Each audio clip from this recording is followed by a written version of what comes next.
Good morning, everyone. My name is Anne-Marie Band. Today is May the 2nd. We've got Apple reporting after the close. A lot of people really want to see what's going on there. It's been such a behemoth, and, maybe times are changing a little bit. But let's take a look at what the broad market is doing. Yesterday, we had this monster move up during and after the announcement into the speech. After the speech from Powell, everything faded, held support. Now, I've been trading the buy the dip all morning. I got really exhausted doing this, but it was very lucrative. Every time it came into this zone, I took it. Now, why did I take it? Because prior candlesticks kept telling me, listen, everybody's buying there. So I don't care about it coming in every single time if all the times before it, they're doing the same thing. And so a lot of times I used to go, oh, you know what, 3 times coming in, I'm going to be, now I did size down just in case that happened, but time after time after time it held.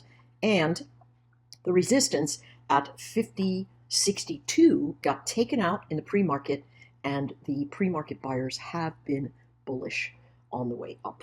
Okay, and so into the opening of the day, I don't know. I think we have employment numbers tomorrow, so that's going to be pretty interesting. But into the markets open today, we've got a potential for the rise to continue rising, right? And I think that number is really 51.06 to 51.11. That's where I really started seeing the charts give way, because I did take a short up there. And that's what I'll be looking for today, okay? Very clean patterns, but volatile. And so this is sort of our GAN box breakout without the lines, right? We just half and half all the way up. 92 makes the most sense because it's the wick right here. 88 is sort of the measured move event. So you could start maybe, thinking about something at that 88 level if you're so inclined. Yeah. Okay, so let me clone this and then put it a little tighter here. 88, 87, something like that. Okay, that's what we've got. Buy the dip on the 2-hour candlestick formation, right? Why? What's the slope of the band? Up. What's the slope of the VWAP? Up. What's the slope of the moving average? Up. You only need one moving average, okay? Pick one. All they're going to tell you is relative motion. That's all you need. And momentum. Pick one. I have the MACD here, but those of you who watch me on the Thinkorswim platform, I use the TTM. I really like it a lot. But, the MACD is fine, right? It does whatever it needs to. And it's all, don't worry about catching the bottom. If you see this turn green and you've got a breach up over your VWAP and your moving average, your first pullback, going to be a buy zone with the stop sitting just below in this area. I'll put it at the 50.54,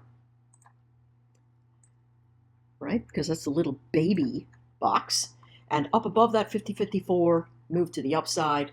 We've got ourselves the breakout. But this formation always tells you, unless these moving averages are very steep, it's telling you to wait for the pullback into or near the moving average to move ahead. All right, let's go quickly through the other charts because I spent so much time on that one. Same sort of formation here. I drew this, of course, yesterday. Let's widen it a little bit, and now let's duplicate it, right? It's breaking out over the top.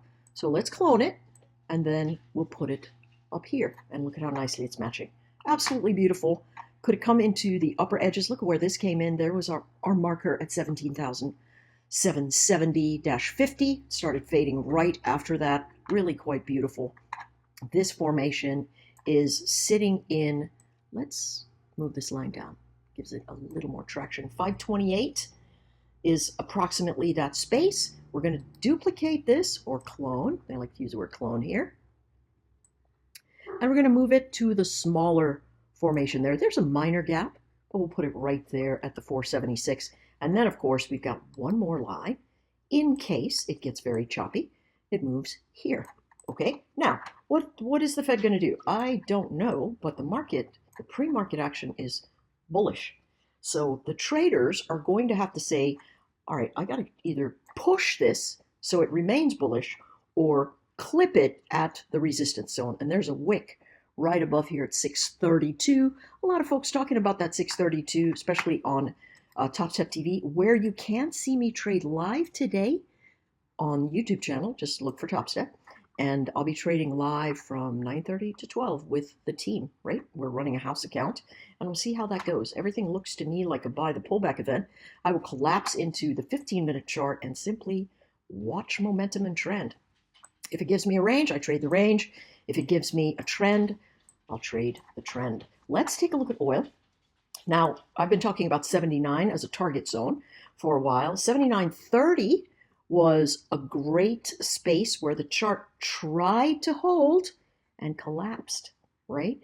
And so to me, that is, I think it heads lower. Now, John Hoagland has 73 as a measured move below. Let's see if it matches anything on the horizon over there. Let's, do we want to clip this? Yes. Let's clone, nope, let's clone the channel and then bring it down into this area. You know what? I'm going to give it a little bit of room, bring it down to the area, 77.20, and then we'll bring it down one more time. Remember, it's not exact, and everything is relative to trend.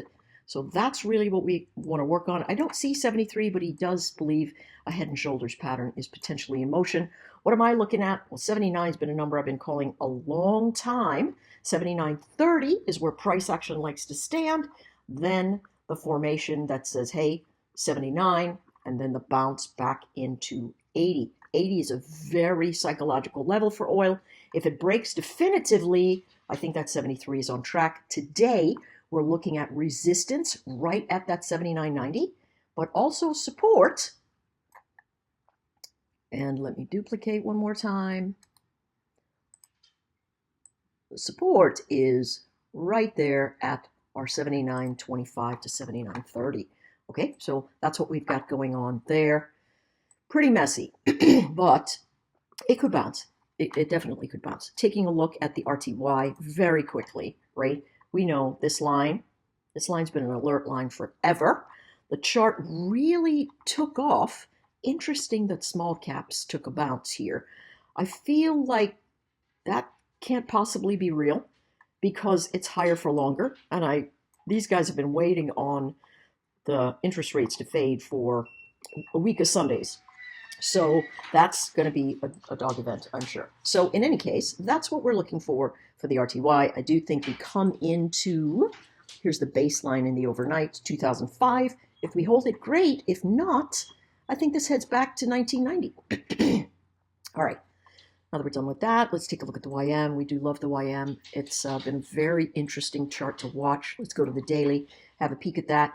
We can see these are the boxes or the channels that I drew. I want to redraw these, particularly because let's remove all of the channels here because of the motion. So let's make the channel a bit wider. Let's get our channel box up, and then let's see if we can do something like make this channel fairly wide, and then we'll adjust the patterns on it. Okay, that does not look straight. Okay, so here we are with our channel event, and let's see if we can get the lines a little straighter. There we go. So this is essentially the range that we're in. I'm going to change the depth of it, make it a little wider. We can see we are sitting in this very wide box.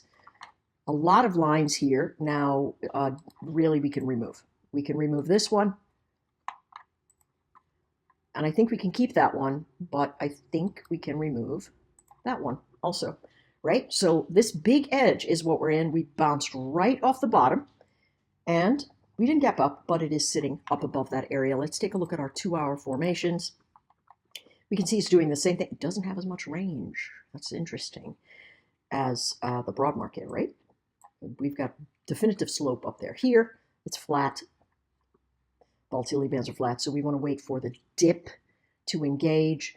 Could we potentially say, hey, this is the real box that we need to watch, somewhere between this line on the breakout at 38,024, right? Or, excuse me, the other line here at 38,135. It could be.